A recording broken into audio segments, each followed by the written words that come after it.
Hi everyone, I'm Nate Nobile. Today I would like to read from this book, A Handbook of Catholic Apologetics, and I would particularly like to touch on the section on the arguments for the existence of God.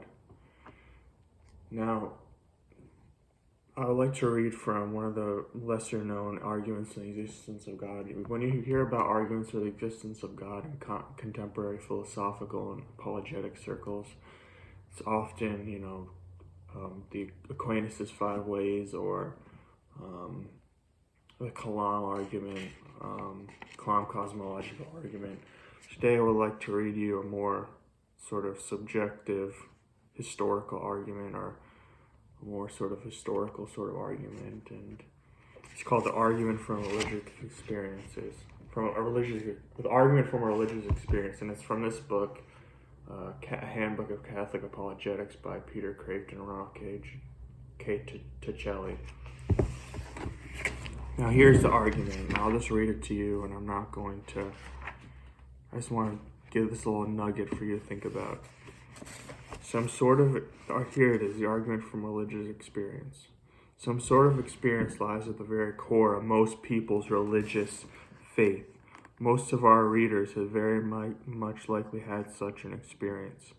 If so, you realize in a way no one else can its essential importance in your life. That realization not itself an argument for God's existence. In fact, in life you would probably say there's no need for arguments. But there is in fact an argument for God's existence constructed for the data of such experiences. It is not an argument that moves from your own personal experience, your own affirmation that God exists. As you say, most probably have no need for such an argument. Instead, this argument moves in another direction, from a widespread fact of religious experience to the affirmation that only a divine reality can adequately explain it. It is difficult to state this argument deductively, but it might fairly be put as follows.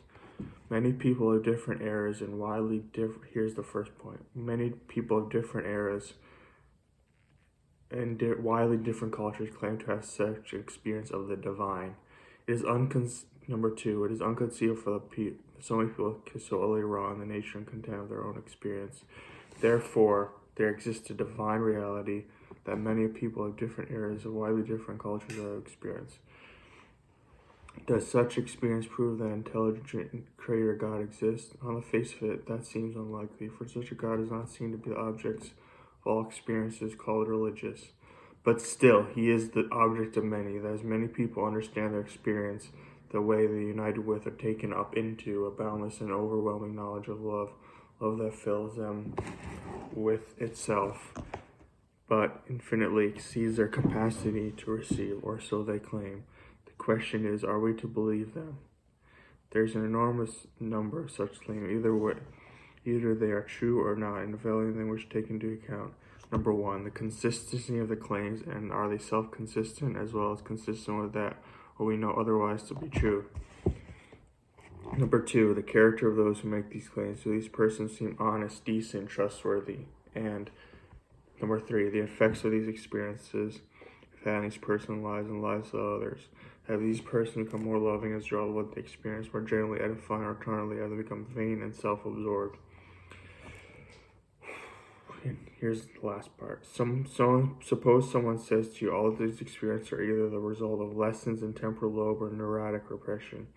No way do they verify the truth of some divine reality. That's an objection, probably from an atheist.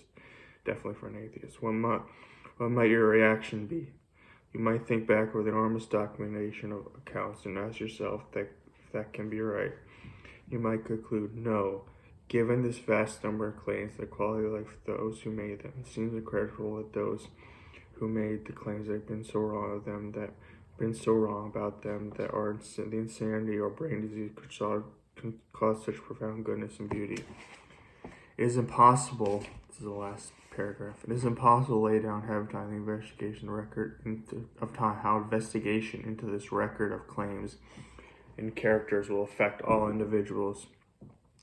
You cannot say ahead of time how it will affect you, but its evidence But it is evidence. It has persuaded many and cannot be ignored. Sometimes, in fact, we believe very often that record is not so much faces meshed with vivid, trendy labels. That's pretty brilliant from Peter Craft. That's just some stuff for you to think about. Thanks.